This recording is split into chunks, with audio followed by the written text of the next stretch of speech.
G'day, Tom Germann, sales representative at Apex Results Realty located in Burlington, Ontario. So, Happy New Year. It's 2016, January 1st, and it's 2:30 in the afternoon. This is about as unprofessional as I tend to get. I don't let the general public see me this bad usually, but it was a late night with the family and the kids. Unfortunately, small children, no matter what time you put them to bed, there's a TV or toys they want to play with or a Wii U, and they're up at 6:30 in the morning, and they drag you up with them. So I'm aching. So quick review of the year past, because you know what? 2016. Review it. We're going to let it go. So 2015, great year for real estate. If you were selling, prices kept going up. We had a definite upsurge in prices over the spring, well into the summer, and it carried on into the fall, not going up higher, but maintaining. Now, when I say this, I'm talking, I took first-time buyers out, and there were an average of 6 offers on every property we ended up going for after the first few weeks when they were good to go and understood what they were looking for in a property. And that was awesome. So eventually we found something, made sure they were settling for long term, and they paid more than they were happy with. But prices kept going up, and that's a good thing. For the buyers, well, we've got a new government, so and there's talk about larger deposits being required and everything else. Now, to offset that, interest rates are still historically low. No matter what you hear, the big picture of the entire Canadian economy, it's not booming. We're not doing badly. Individuals are doing great, but the whole economy it's delicate. The entire planet, all right? Every country in the world has not had phenomenal growth, aside from China supposedly, for the last few years. So our government is not going to turn around and bump up interest rates right now. They will put other brakes on, all right? So if you were in downtown Toronto or if you're in Vancouver, prices are still going up. Outside those areas, depending where you are, you may see the prices stagnating or even they've gone down a little bit. So whatever the government does, they have to be careful with that as well, because they don't want to stop St. Thomas in Ontario. They don't want to stop property values going up or plunge them down, if you would, in Saskatchewan. They're not trying to hurt everybody. They just want to make sure that people don't get hurt in the long term. When eventually something happens, interest rates go up, or some people lose their job, a large manufacturer leaves the area, it can have an impact. So, real estate's been good.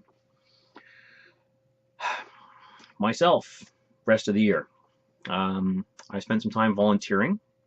My son has Fanconi anemia, so I'm volunteering now at Canadian Blood Services at some other one-match drives they do, trying to find a donor for him and for the roughly 1,000 other Canadians out there who need a donor. And this affects, the registry will not affect only Canada, it's worldwide. So in the US, there's more people who are sitting there waiting for bone marrow match right now. 50 people get on that registry. One of the people currently waiting, or who will soon be waiting on that list, have a match.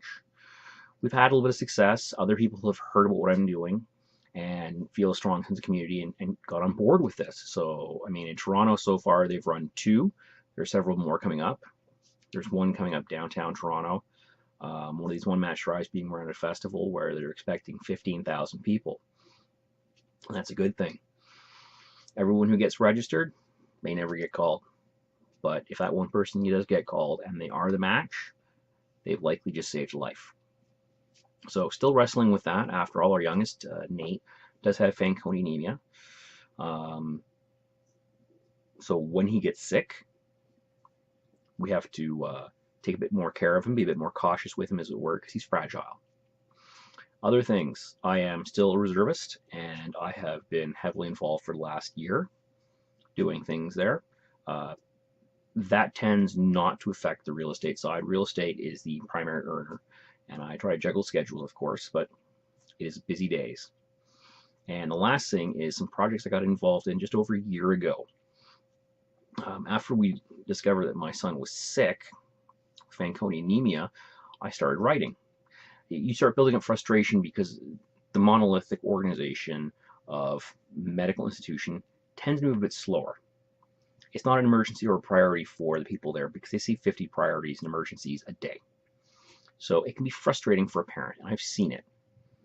So one of the ways that it came out for myself was I ended up writing. When I was a young kid, when I was a teenager, I did some writing, short stories, things like that. And then I stopped because life's busy, there's television, movies, books to read, things to do and go out and be active.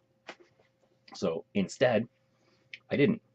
However, this past year, I have written 4 guides for real estate for those people who are considering getting into them, or getting into real estate, sorry. Misconceptions about people have about real estate, and then what to do during your preparation. So while you're taking your courses, there's things you can be doing so that you have smoother entry, and what you should be doing for the first 2 years after you're registered. I've also just released an investing book, real estate investments, single family, maybe a duplex. We're not talking, apartment buildings or anything like that. I'm not talking commercial. Excuse me. Trying to give the hints where to get the money for it, because everyone I've ever talked to demonstrates a bit of interest in investing in real estate. Most will never go anywhere with it. It's too much. They've got family, life is busy. I said, you know what? Why not put something out where if someone is interested, they could purchase it, borrow it off of a friend if that friend has it, and read through it quickly and say, hey, you know what? I could do this. I'm single and I'm looking to buy a property. I'm not here to talk about the specifics. And the 5th one I finished and published was the Teddy Bear Stories. It's a compilation of short stories I did.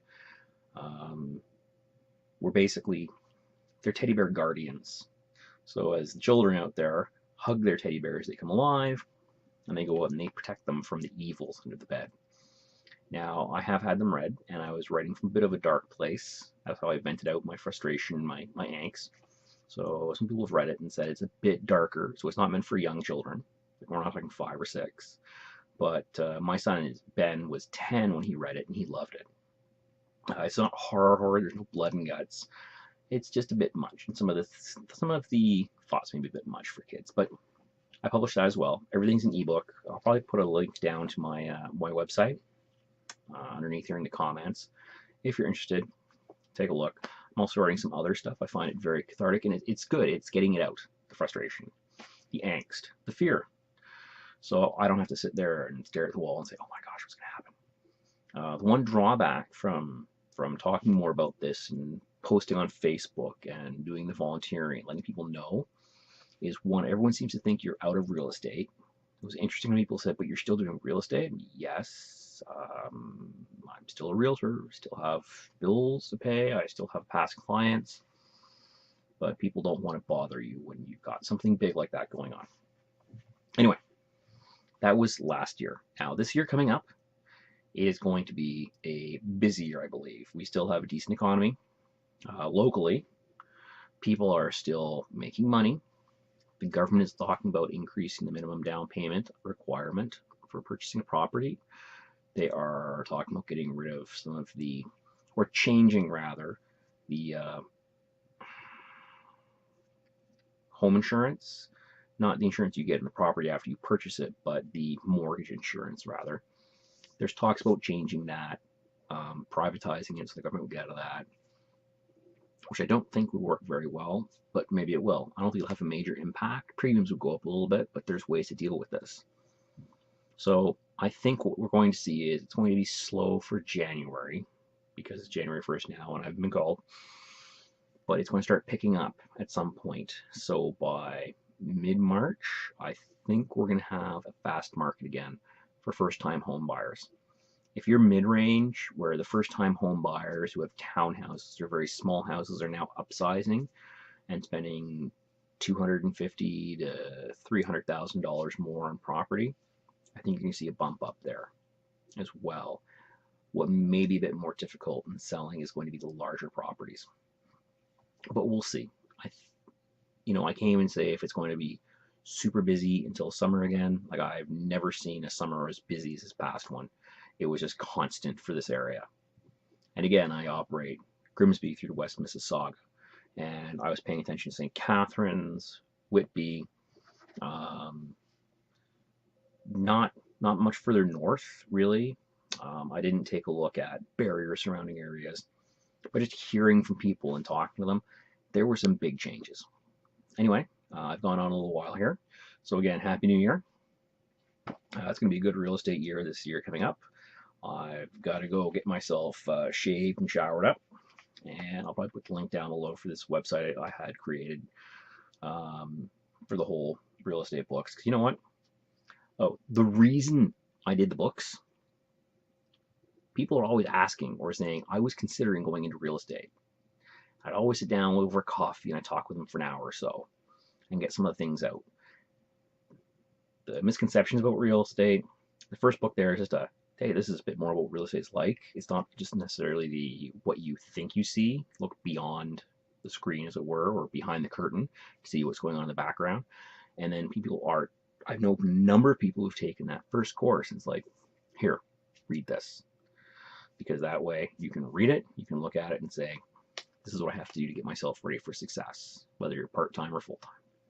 Anyway, I digress. I've gone on again. You have yourself a great 2016. I hope it's top-notch for you. I hope everything works out well. And if you're looking to purchase or sell a property, hey, give me a call. Never a problem. Always appreciate that. And you know what?